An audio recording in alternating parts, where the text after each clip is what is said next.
in someone's garage. A little pricey for records. me. Yeah. For $30, I expect to buy about 60 comic books.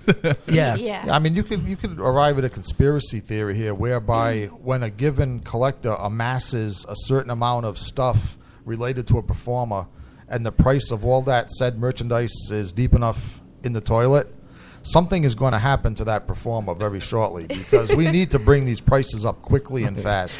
Yes, we do. But I don't think Bowie's performance was anywhere near the toilet. I mean, he just had that new CD coming out. Oh, no, no. I'm not talking about the performances of the artist. I'm talking about the value of the assorted merchandise related. Because the comic books, Right. Yeah. And this one, it flooded the market back in the 90s, rock and roll. And I'm going to say this because I have a couple. I have the Alice Cooper. I have the Poison.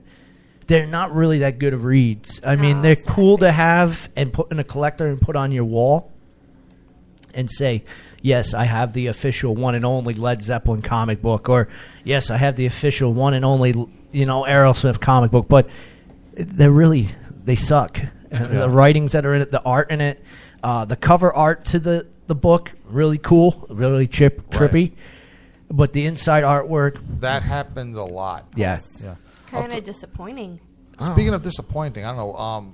What do you think of? Remember the old Marvel '80s Howard the Duck title? I do. Yeah, Alice Cooper made an appearance in there. Did he? Yes. I have to find that one because I've been picking up the new Howard the Duck series, which they did like 4 of them and then they stopped. Really funny stuff, especially when Spider-Man is an alcoholic in it, and that's pretty hysterical. But no, I'll have to check that out. The same is true for the pro wrestling comics. When those first came out, they had Mankind, they had Undertaker, I had High Hopes, and now literally I was at a collectible show not too long ago, and a kid gave me a bunch of them for free because he knew I was into them. It's like, just take them. Yeah, because the characters, you want everything related to that character, but then you read the book and you see the artwork and you go, man, this is a pile of that garbage. sucked. I'll tell you, and part of the reason might be, whether we're talking about rock and roll bands, performers, or pro wrestlers, part of the reason the comic book might suck is because how do you top what they're doing in real life? True. You I can't. mean, the life that Mankind or Mick Foley is leading in the ring, I mean, how do you comic book that? I mean, the purpose of a comic book is to fictionalize and take it a step further, right? And when the characters are already so crazy, I mean, how much further do you go? Yeah, where do you go with Alice Cooper? I mean, Alice Cooper on stage does more outrageous things than you can find in most people's comic books. I tell you what, next time we come in here, we'll make it a point to talk about Alice Cooper's comic books. I'll give you a month to read on them because that is one of the artists out there who has a character. Are they about golf? No, they're not about golf. It has a character inside of it. He probably does have a golf book. Just because I like the man doesn't mean I follow everything. I hate flipping golf. I mean, that's the only reason I have a golf club is to hit people with it. It is not a legitimate sports item for me. Well, if it'll make you feel any better, we don't know how many of Alice Cooper's fellow golfers failed to return from 9 holes when they were out with him. Very true. There are a lot of sinkholes out there. There could be a couple inside there. Sand traps. Yeah. There's Water all kinds hazards. of possibilities. But as much as they even call them hazards. Yeah. Right. Yeah. As now much as they're Alice Cooper hazards. As I want to keep going on this, I want to play some more David Bowie music for you guys because we got 10 minutes left, and I want to get in my favorite. So I'm going to skip over the fifth one there. We got to get in some more info and everything on the next thing. So we're going to go down to my favorite David Bowie song, and a lot of folks out there say you're just one of those people that's a bandwagon fan members. No, this is actually one of my favorite songs. Matter of fact, I yelled at Nurse Misery for not having it on the list. David Bowie's China Girl here on Chuckles Crypt, Rhode Island Free Radio.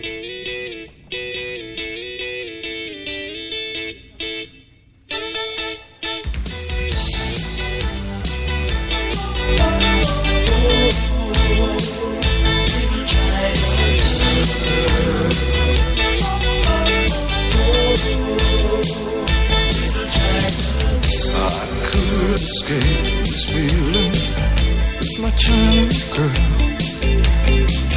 I feel a wreck without my little China girl. hear her heart beating loud as thunder, slowly stars crashing. I'm a mess without my little China girl. Wake up in the morning, where's my little China girl? I hear hearts beating loud as thunder, I saw these stars crashing down. I feel tragic like I'm Marlon Brando when I look at my China girl. And I could pretend nothing really meant too much when I look at my China girl.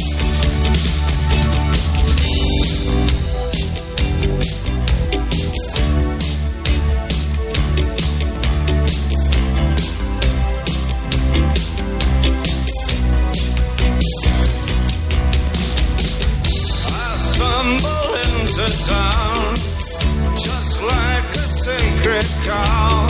Visions of swastikas in my head, plans for everyone.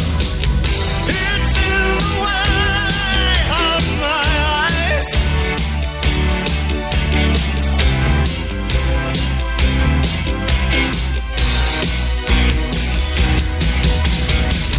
My little child girl, you shouldn't mess with me. I'll ruin everything you are. You know, I'll give you television, I'll give you eyes of blue, I'll give you a man who wants to rule the world. And when I get excited, my little China girl says, oh baby, just you shut your mouth. She says, shh. She says,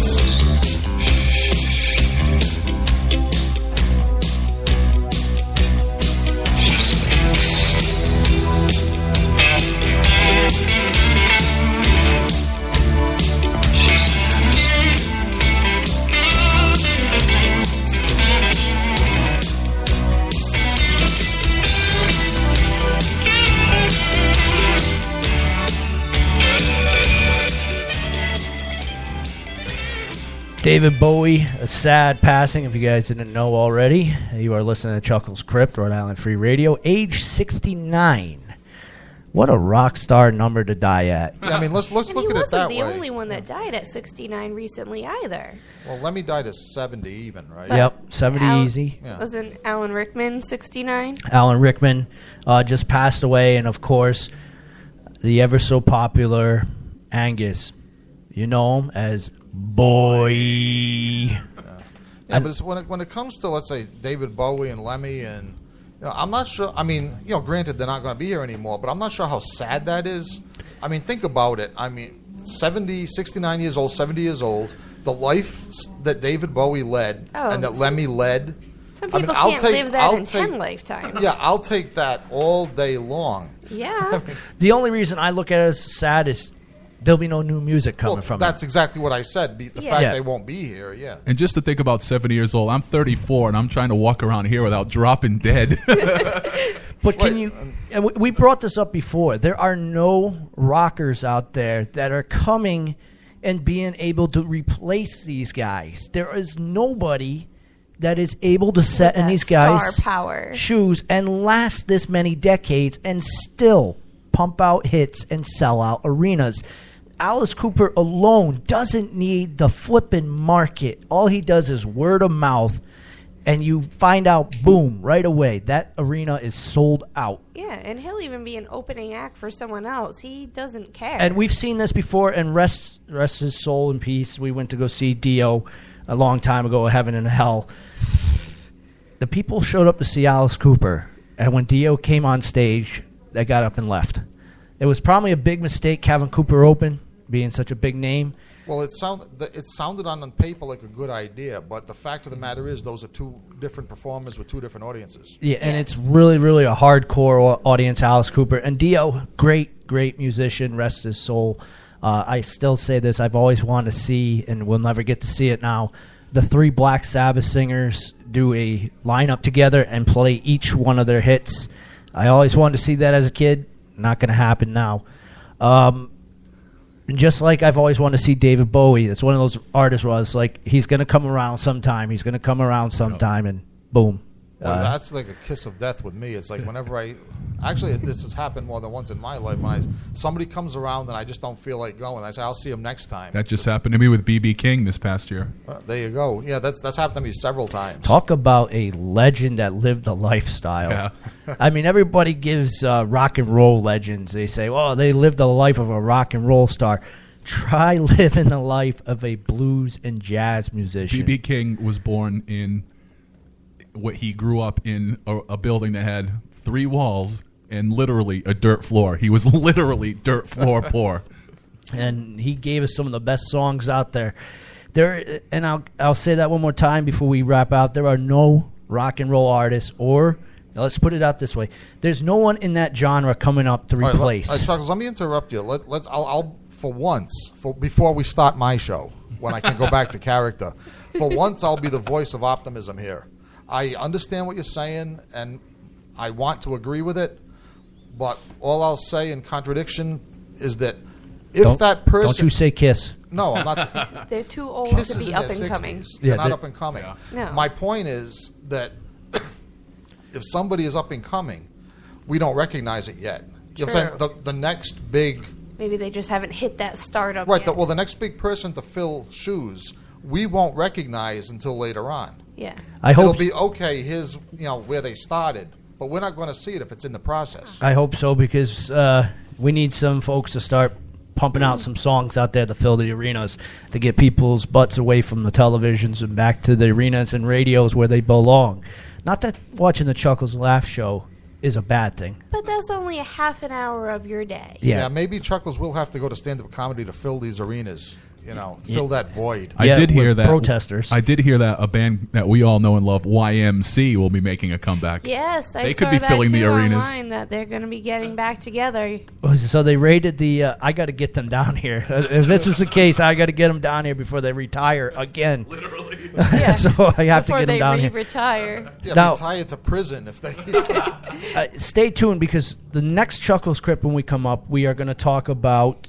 we're going to play Lemmy in the background, play some Motorhead, and we're going to bring up vampires. It is Valentine's Day around the corner, and I hate all things gushy, but I love a good bloody vampire movie. And why not? We'll talk about the one and only Christopher Lee. So we'll make this worth a vampire show listening to. Bela Lugosi, as good as he is, he gets enough fame. Yeah. We're going to go to Christopher Lee. He needs more. The one and only vampire. So we'll talk about that. Well, you're talking about getting people out of the house. We're going to do one last shout out for funnyforfunds.com, which is going to be a comedy fundraiser for the North Kingstown Animal Shelter.